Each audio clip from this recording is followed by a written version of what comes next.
Muy bien, continuamos con la serie Dios nos ha bendecido en Cristo. A ver, digámoslo todos.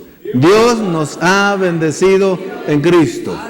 Estamos estudiando la carta a los Efesios. Muy bien.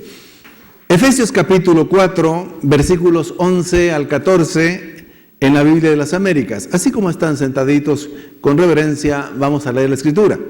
La palabra del Señor dice así: y Él dio a algunos el ser apóstoles, a otros profetas, a otros evangelistas, a otros pastores y maestros, a fin de capacitar a los santos para la obra del ministerio, para la edificación del cuerpo de Cristo, hasta que todos lleguemos a la unidad de la fe y del conocimiento pleno del Hijo de Dios, a la condición de un hombre maduro, a la medida de la estatura de la plenitud de Cristo, para que ya no seamos niños, sacudidos por las olas y llevados de aquí para allá por todo viento de doctrina, por la astucia de los hombres, por las artimañas engañosas del error. Amén. Gracias, Padre, por tu bendita palabra. En esta enseñanza miraremos en primer lugar cuántos son los dones que el Señor ha dado a la iglesia, el total de los dones. En segundo lugar, miraremos cuáles son los dones de Efesios capítulo 4 y versículo 11. Y en tercer lugar, miraremos el propósito de estos dones. ¿Para qué Dios los ha dado a la iglesia? Punto número 1. Dios nos ha dado 23 dones a la iglesia. Qué hermoso, ¿verdad? Fuerte el aplauso al Señor. 23 dones. Y yo estoy seguro que la mayoría quizás no lo tenía muy presente cuánto era el total de los dones. Pero claramente en la Escritura, en el Nuevo Testamento, en Romanos 12 tenemos 7 dones. En 1 Corintios capítulo 12 tenemos 9 dones. En Efesios capítulo 4 versículo 11 tenemos... Sí, sumado, pero ahí 5, ya vamos a llegar. 5 dones. Y en 1 Pedro, capítulo 4, versículo 11, tenemos 2 dones. Entonces sumemos. Vamos a ver. 7 más 9. Muy bien. Más 5. Más 2. A ese estaba más fácil, ¿verdad? Ya el último. Muy bien. 23 dones ha dado el Señor a la iglesia. Pero les aseguro que necesitamos conocerlos. La iglesia que necesita conocerlos. Si usted mismo ahora le preguntara a cualquier otro creyente y le dice, mire, ¿cuántos dones son los que Dios nos ha dado en la Escritura a la iglesia? Le aseguro que no sabe que son 23. No sabe. Y le aseguro que muchos de los que están aquí no sabían tampoco. Pero todos aprendemos. No crea que yo lo supe tan rápido. No, ahí uno se le toma tiempo. Entonces, muy bien. Veamos los primeros dones que mencioné en Romanos 12. Son 7. El primero comienza así. ¿Lo podemos colocar allí? Si no, se los digo de memoria, no tengan pena. La Biblia dice, profecía, servicio, enseñanza, bueno, animar, dar, presidir y hacer misericordia. 7 dones. Ahora, los 9 dones de 1 Corintios capítulo 12. ¿Alguien se acuerda? Los 9 dones. Si no, yo voy a tratar de decírselos. Muy bien.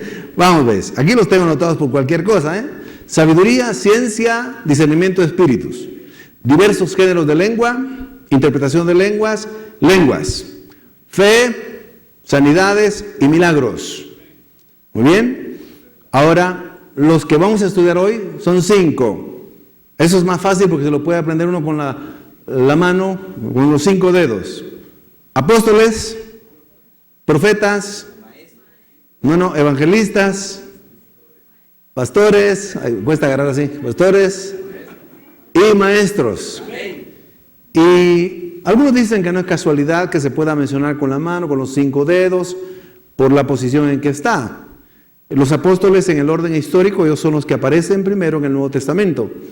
Luego los profetas, los evangelistas, que sobresalen un poco más, predican a multitudes, los pastores, que están en un lugar fijo, pastoreando, cuidando, y los maestros, son representados por el dedo pequeño. Es un simbolismo.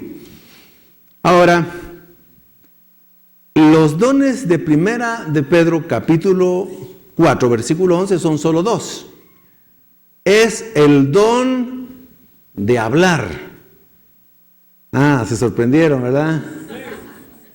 Pero no es el don de hablar de los demás, ni el don de hablar de sí mismo. No, es el don de hablar. Mire, Dios a algunos les dio la facilidad de poderse expresar más fácilmente ante los demás.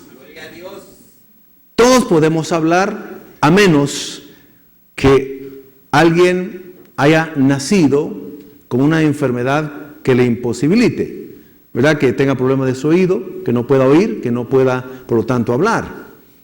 O que por un accidente no pueda hablar porque se arruinaron sus cuerdas vocales, su tráquea, no puede hablar. Y la otra razón es porque alguien tenga una enfermedad irreversible. Pero de ahí todos en general podemos hablar. Pero Dios a algunos les dio ese talento, ese don de hablar más fácilmente. Pero dice, el don de hablar, lo dice así en una versión como Dios habla hoy, y también como la Nueva Traducción Viviente, es de hablar conforme a las palabras de Dios. Por eso es un don muy especial. Y el otro es el don de ministrar. Don de ministrar. Y eso significa también ayudar.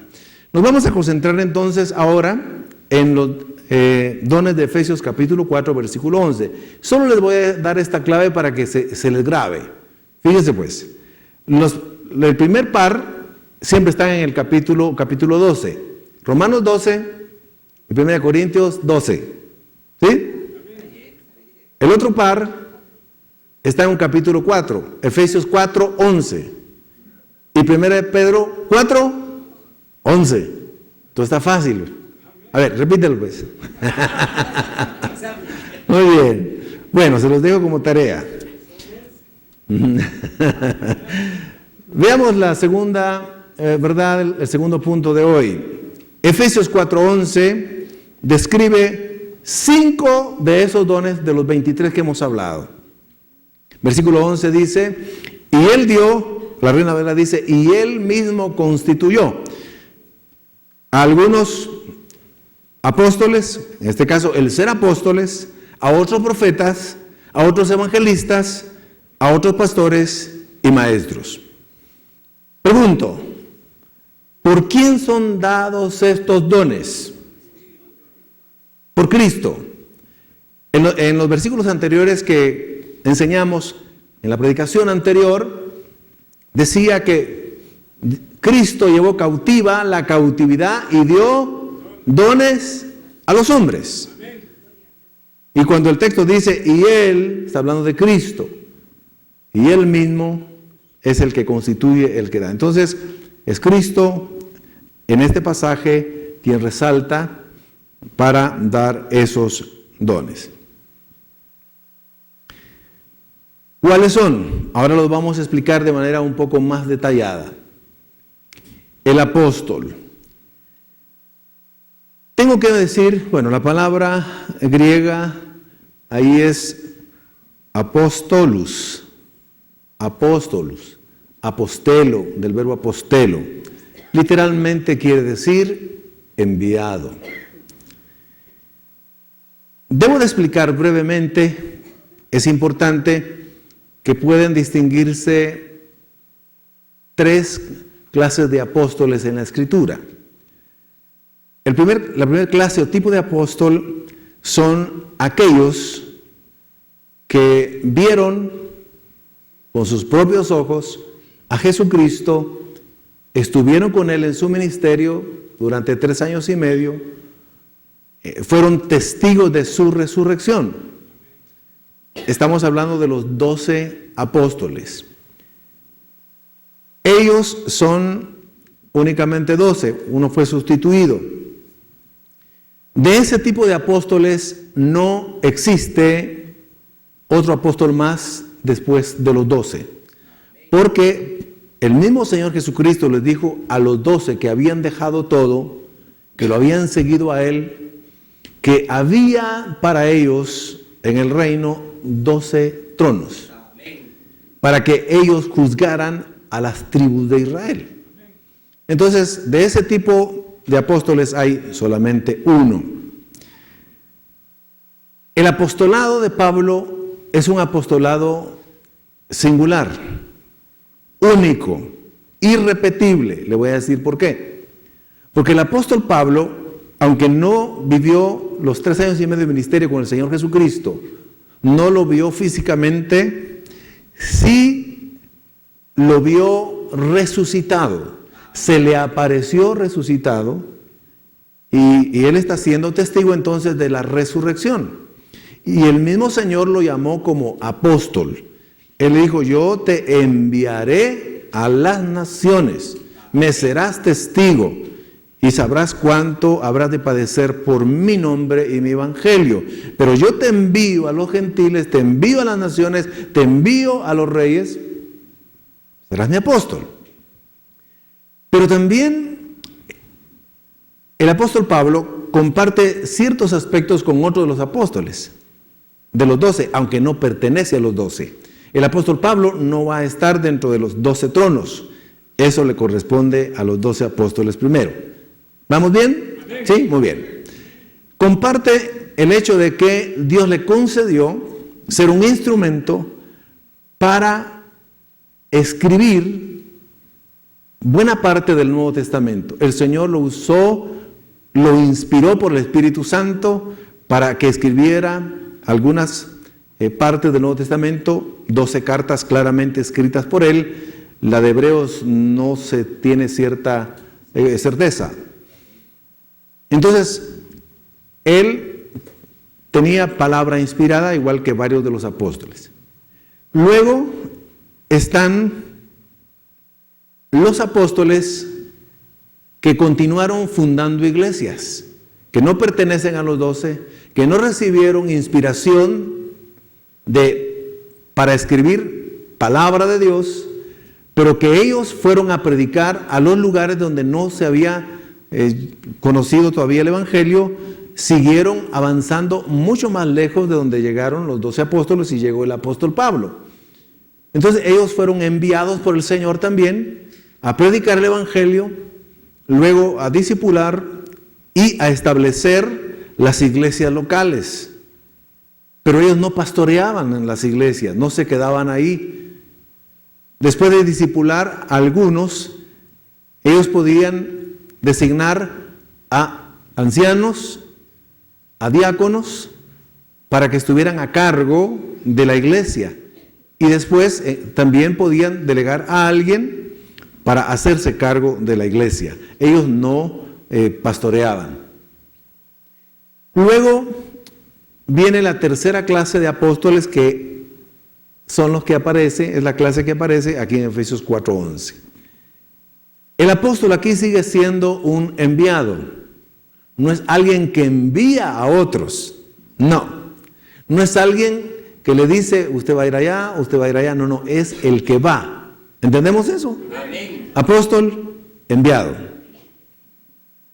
Entonces, los que son enviados hoy a predicar, a proclamar el Evangelio, a discipular, a formar algunas iglesias en los lugares más lejanos, son los apóstoles. No tienen palabra inspirada hoy. La palabra inspirada ya quedó registrada en las Sagradas Escrituras y no hay más. ¿Entendemos eso? Muy bien. Entonces ellos vienen a ser como los misioneros. Realmente vienen a ser como los misioneros, al igual que el evangelista. Por eso es que no estamos de acuerdo con la doctrina que surgió hace unos 20 años, la doctrina apostólica mundial, el movimiento apostólico mundial, donde están queriendo retomar que ellos tienen palabra inspirada, que tienen autoridad sobre todos los demás y que ellos son mayores. Ya vamos a ver que cuando el Señor constituye a estos 5 dones ministeriales, a todos les encarga lo mismo. En cada área los 5 tienen que hacer exactamente lo mismo. No hay orden de importancia ahí. Es orden en el que fueron apareciendo históricamente hablando. Y vamos a ver las funciones, como ya estamos viendo el del apostolado. Veamos entonces el de profeta. La palabra griega profetes. Pro quiere decir delante o por. Y pemi quiere decir hablar. El profeta es el que proclama por el nombre de Dios o en el nombre de Dios o delante del nombre de Dios. Y la función del profeta, más que predecir el futuro, oiga bien, es expresar y dar a conocer la voluntad de Dios para la iglesia.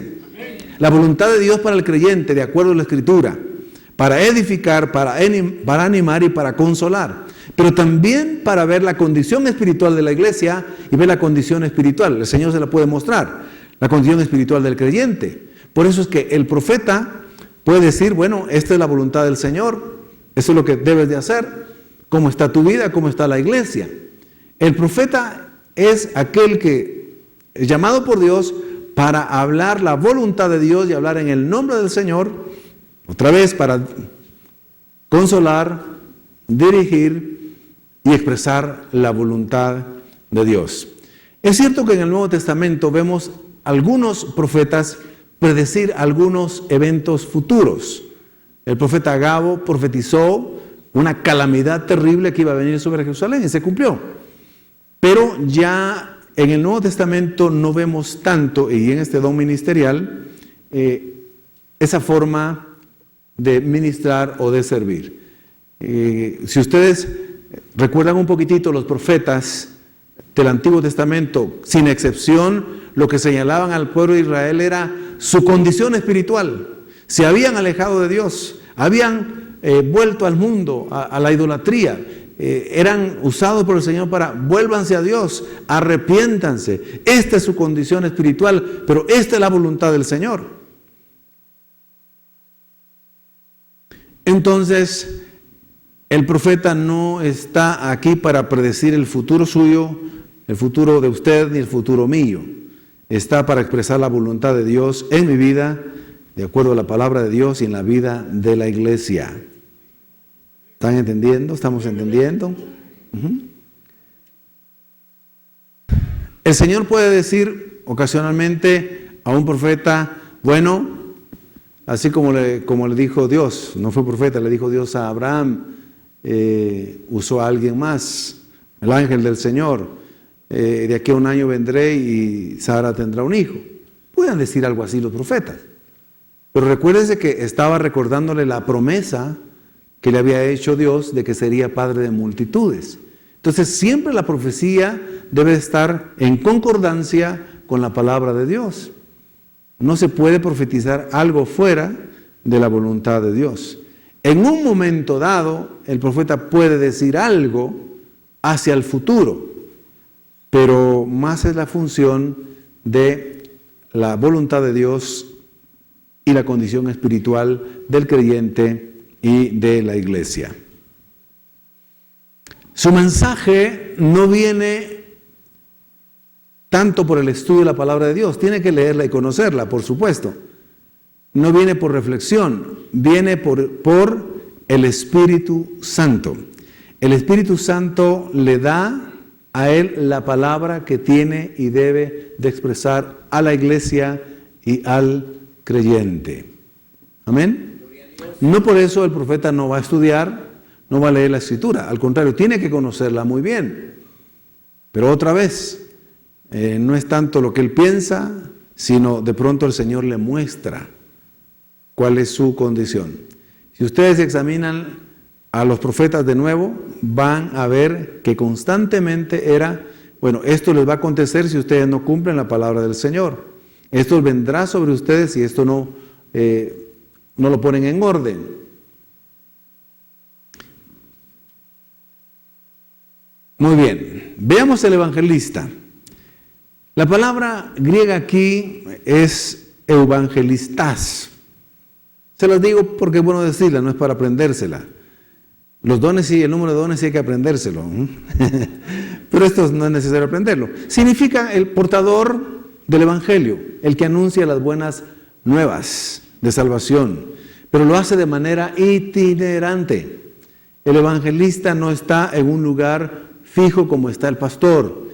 Él va y sale, predica a grupos, predica en lugares, predica en parques, en escuelas, en estadios, pues, aplicando ya el contexto moderno, predica a multitudes, predica, evangeliza, llama a la conversión. Su mensaje es más de conversión, de salvación, más que de edificación.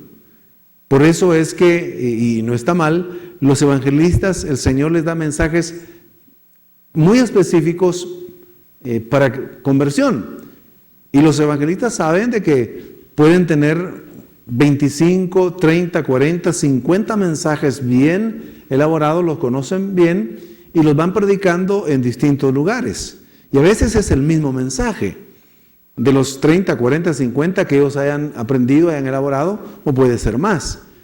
Y siempre es el llamado a la salvación. El profeta llama al arrepentimiento, pero el volverse a Dios, y el evangelista volverse al Señor para salvación. En Hechos 21:8, leamos lo que dice en la Biblia de las Américas. Al día siguiente partimos y llegamos a Cesarea, y entrando en la casa de Felipe, el evangelista, que era uno de los 7, nos quedamos con él. Felipe es aquel que evangelizó al hombre, al etíope, que venía en una carretera, venía en una carreta jalada por caballos, o alada por caballos. Ahí estaba, y el Espíritu Santo le dijo, acércate a él, y le comenzó a evangelizar. Pablo le dice a Timoteo en 2 Timoteo 4:5, haz obra de evangelista. Es decir, también el creyente puede hacer obra de evangelista en un momento dado, aunque algunos tienen ese don específicamente. Yo he dicho algunas veces cómo puede uno ver realmente el don de evangelista en algunos, que es clarísimo. Si ustedes vieron hace algún tiempo, todavía se puede ver en YouTube, por ejemplo, las predicaciones que daba Billy Graham, y el que podía entender un poco el inglés, el mensaje de Billy Graham era cristocéntrico, bibliocéntrico, era sencillo, y era decirle al hombre en pocas palabras, eres pecador, esa es tu condición, no puedes ser salvo, no te puedes salvar a sí mismo, Dios tiene que castigar el pecado, pero Dios te ama tanto que Cristo murió en la cruz por tus pecados, así que arrepiéntete, vuélvete a Él. O sea, en esencia, el mensaje evangelístico es ese. Pero uno se sorprende que cuando hacía el llamado Billy Graham, mis hermanos, cientos y miles de personas pasaban a recibir a Cristo Jesús. Entonces, es el respaldo de Dios al que tiene el don de evangelista. Lo mismo sucedía con Luis Palau y con otros. Inmediatamente al hacer el llamado, muchos se convertían.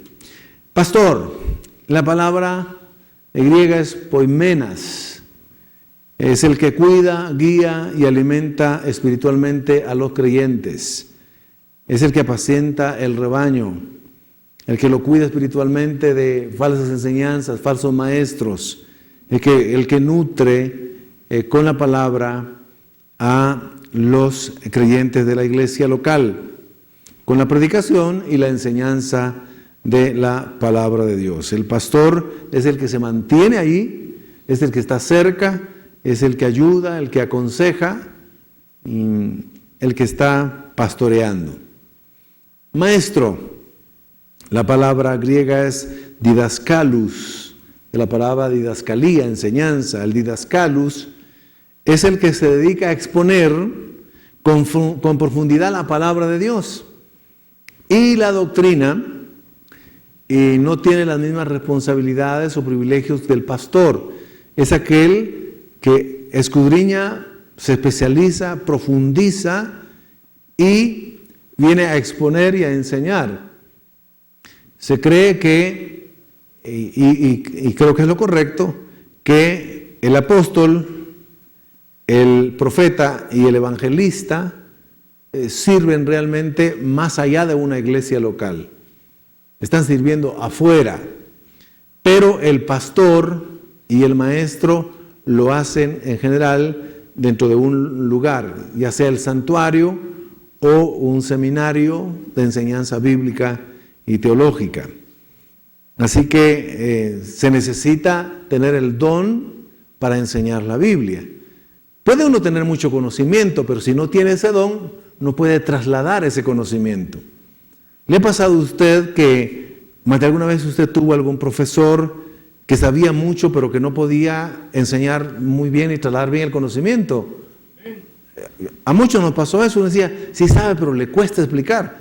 Y uno se encontró con maestros que sabían también, pero enseñaban de una manera tan clara, tan sencilla, tan directa, tan ordenada. Bueno, ese es un talento humano, pero en el espíritu, o en lo espiritual, en la iglesia, en el ministerio, es un don que viene del Señor. Ahora, tercer punto, ¿cuál es el propósito de darnos los dones de Efesios 4:11? Y ahora vamos a leer con atención, poniéndole sentido a la Escritura, entendimiento. A fin, o es decir, para, Dios dio esos 5 dones a la iglesia con el fin, para, aquí dice, capacitar a los santos para la obra del ministerio, la obra de servicio en la iglesia, para la edificación del cuerpo de Cristo en general, hasta que todos lleguemos a la unidad de la fe y del conocimiento pleno del Hijo de Dios, a la condición de un hombre maduro, a la medida de la estatura de la plenitud de Cristo. Versículo 14. Para que ya no seamos niños fluctuantes llevados por doquiera de todo viento de doctrina, por estratagema de hombres que para engañar emplean con astucia las artimañas del error. Entonces, la palabra capacitar, la Reina Valera dice para perfeccionar a los santos, es decir, comenzar desde el principio con los apóstoles, los evangelistas, ganando almas para Cristo. Bueno, todos ganan almas para Cristo, también el profeta, el evangelista, el pastor y maestro. Pero comienza con la salvación y luego comienza con la edificación, la formación, el nutrirlos y luego irlos capacitando para que ellos puedan servir en el ministerio, es decir, en la iglesia, fuera de la iglesia, servir al Señor con los dones y talentos que le haya dado. Entonces, ellos han sido capacitados, los 5, para dar instrucciones a la iglesia, al cuerpo de Cristo, para que vayamos conociendo bien cada vez más al Hijo de Dios, a Cristo. Estamos viendo el propósito de estos dones. Estamos viendo el propósito de estos dones. Si yo le digo a usted, por ejemplo, ¿cuál es el don, cuál es el propósito del don de sanidades? ¿Qué me diría usted? ¿Cuál es el fin del don de sanidades? ¿Cuál es el fin? ¿El propósito? Sanar. Así de sencillo, sanar. El que tiene el don de sanidad, ora. Claro, Cristo es el que sana, pero le ha dado ese don. Y si tiene el don de sanidades, entonces él ora por sanidad. Y el propósito es sanar. Muy bien. Entonces, el propósito ya global, uniendo a los 5, del profeta, comenzando en el orden, ¿verdad? Apóstol, profeta, evangelista, pastor y maestro, es capacitar, es edificar, es instruir a la iglesia, al cuerpo de Cristo, edificarla, para que conozcamos mucho más al Hijo de Dios. Para mantenernos unidos en la misma fe y en el mismo conocimiento del Hijo de Dios. Ese es el propósito de los 5 dones mencionados aquí. Cada uno haciendo lo que el Señor le ha llamado a hacer.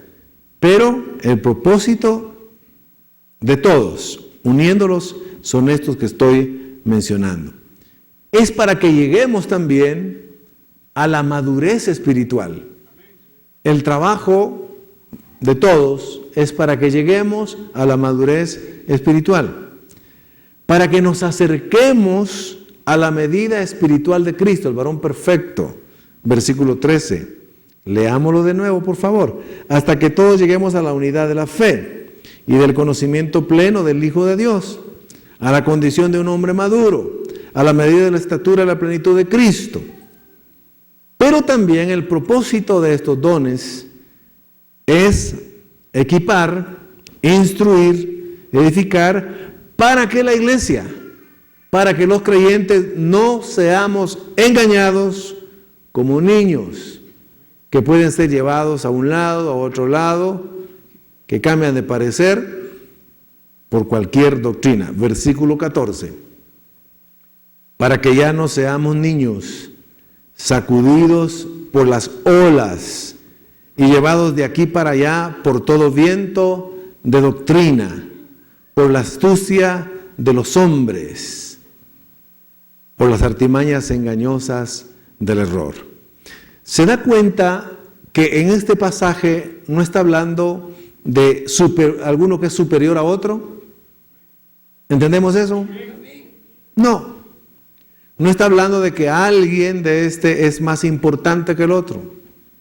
Dice, a los 5, el Señor los constituyó para capacitar, perfeccionar a los santos, para que aprendan a servir en el ministerio, para que crezcan en madurez espiritual, para que no sean engañados por falsas doctrinas, para que permanezcan unidos en la misma fe y en el mismo conocimiento del Hijo de Dios.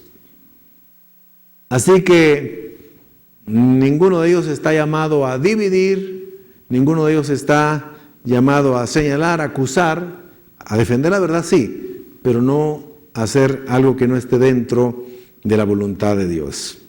Muy bien. Ahora sabemos cuántos dones son, dones son. En Romanos dijimos que son, ¿cuántos dones? 7, muy bien. En 1 Corintios 12, 9. Efesios 4, 5. 1 Pedro 4, 11, 2. Muy bien. Y habremos aprendido, aunque estoy orando para que el Señor me permita ampliar un poquitito más el tema, porque ese es muy importante, pero ya hemos aprendido de entrada para qué sirven estos dones. Entonces, agradezcamos al Señor por estos dones que Dios ha dado a la iglesia. Amén. Pónganse de pie. Le damos un fuerte aplauso al Señor Jesucristo.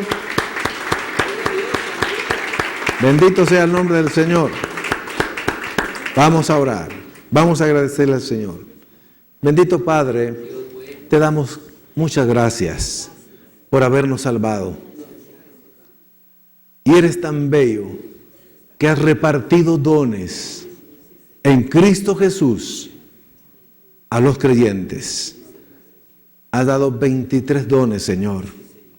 Y nos has dicho en los versículos anteriores de este mismo capítulo 4, que cada uno de nosotros, que cada creyente por nombre tiene por lo menos un don.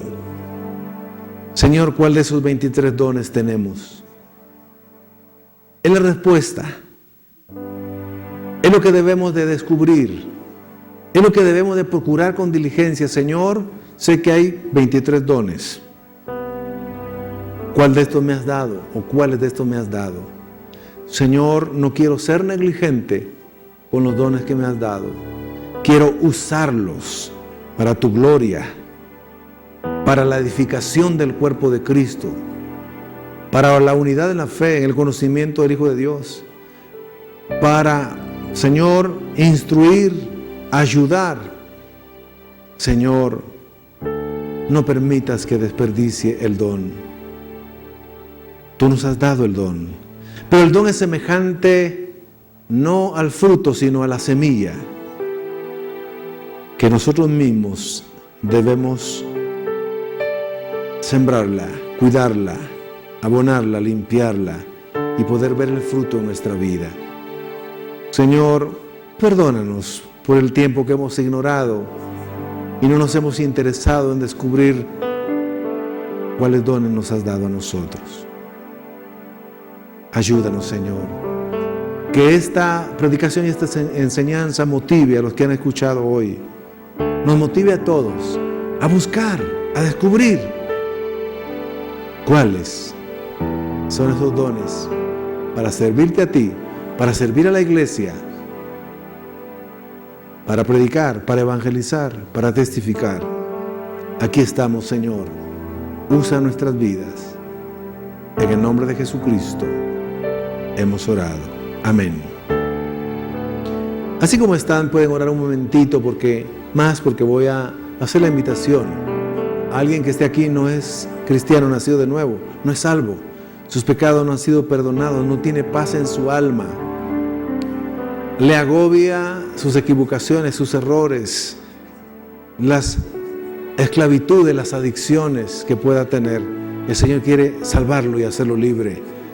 El Señor quiere hacerle una nueva criatura, transformarlo.